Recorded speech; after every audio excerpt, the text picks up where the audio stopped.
안녕하세요. 아찌의 운동TV입니다. 자, 오늘 얘기 나눌 주제는 가슴 운동, 그 중에서도 벤치프레스에 대한 얘기를 한번 나눠보려고 그래요. 벤치프레스는 많이 하시죠. 그리고 벤치프레스가 어떤 건지는 대부분 다 아시죠. 근데 벤치프레스는 분명히 가슴 운동이라는데 난 왜 벤치프레스를 하면 팔이 아프지? 왜 난 어깨가 아프지? 목이 아프고 허리가 아플까요? 오늘은 그 이유에 대해서 한번 알아보고 어떻게 하면 벤치프레스를 좀 더 현명하고 건강하게 할 수 있을지에 대한 것을 정리해 볼게요. 오늘은 벤치프레스 1탄 흉추 가동성에 대한 것부터 시작해 봅시다. 흉추 가동성이 원활하지 않으면 우리 가슴은 정상적인 기능을 할 수가 없어요. 그렇기 때문에 아무리 내가 벤치프레스를 해도 가슴에는 힘이 들어가지 않는 거죠.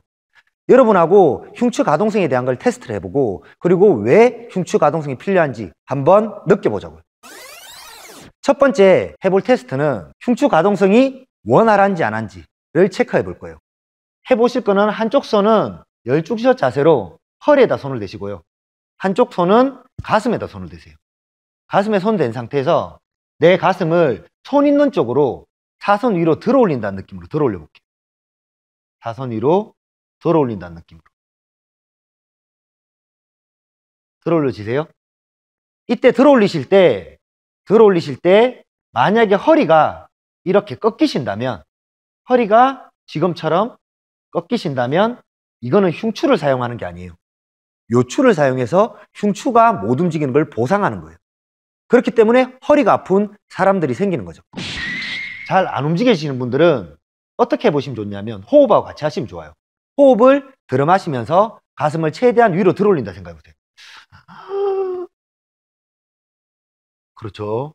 그러면 가슴이 확장되면서 약간 위로 들어 올라간 느낌 드실 거예요. 이때 허리가 꺾이지 않도록 유념하시면서 다시 한번 최대한 들어 올려 볼게요. 호흡을 들어 마시고 내뱉고, 다시 들어 마시고 내뱉고, 한 번 더 들어 마시고 내뱉고.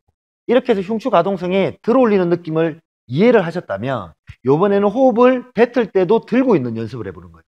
호흡을 들어 마시고 뱉을 때도 들고 있고, 호흡을 들어 마시고 뱉을 때도 들고 있어요. 오케이, 여기까지는 되시는가요? 오케이, 좋아요. 자, 여기까지 이해하셨다면 두 번째, 가슴을 최대한 내밀었다가 가슴을 최대한 꺼트려 보세요. 그러면 목이 가슴을 들었을 때는 턱이 당겨지고 가슴이 뒤로 갔을 때는 턱이 앞으로 빠져요. 우리가 벤치프레스 하면서 제일 많이 듣는 얘기가 뭐죠? 가슴을 들어, 턱을 당겨. 근데 얘는 굳이 턱을 당길 필요가 없어요. 가슴만 흉추 가동성만 만들어져서 가슴만 들 수 있다 그러면 턱은 자연스럽게 당겨지는 거고, 흉추 가동성이 원활하지 않으면 턱은 자연스럽게 앞으로 빠져서 거북목이 될 수밖에 없는 거죠. 그래서 거북목인 사람들은 실질적으로 가슴 운동을 아무리 해도 가슴의 자극점을 잡을 수가 없어요. 그렇기 때문에 가슴의 자극점을 잡으려면 뭐부터? 흉추 가동성부터 먼저 체킹을 하셔야 돼요. 거북목이나 라운드 숄더를 가진 분들이 등이 굽은 상태에서 목만 당기려고 생각을 하신다 그러면 목에 대한 과도한 긴장감과 그 긴장감으로 인해서 목으로 지나가는 신경들이 눌려버리는 현상들이 생겨요.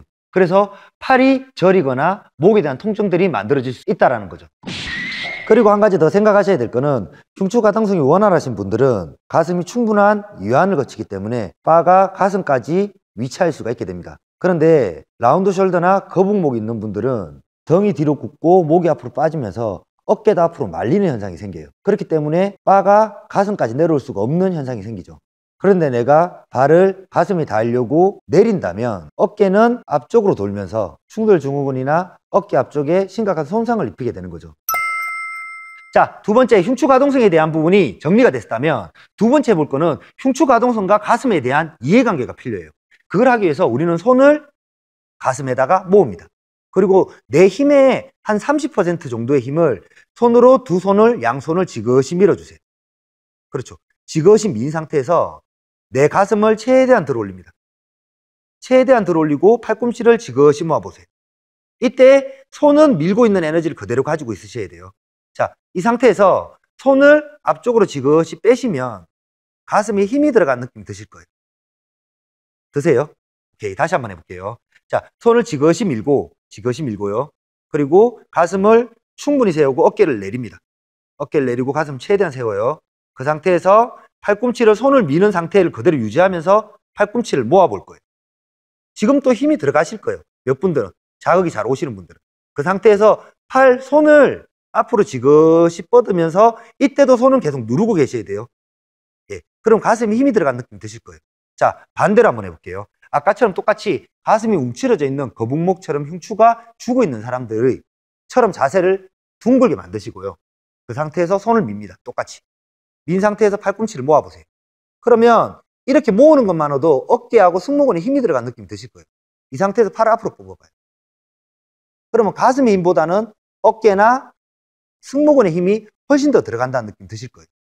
예, 이 부분 때문에 가슴은 흉추가동성이 만들어지지 않고서는 가슴 운동 자체가 될 수가 없어요. 오늘 얘기를 한번 정리해보자면 거북목이나 라운드 숄더가 있는 분들이 흉추가동성을 생각하지 않고 그 상태에서 벤치프레스 했을 때는 목에 대한 통증 또는 어깨에 대한 통증 그리고 허리에 대한 통증도 만들어낼 수 있다는 겁니다. 오늘 나눈 흉추가동성에 대한 부분을 꼭 연습하셔서 좀 더 멋지고 건강한 몸 만드셨으면 좋겠습니다. 자, 그럼 여기까지.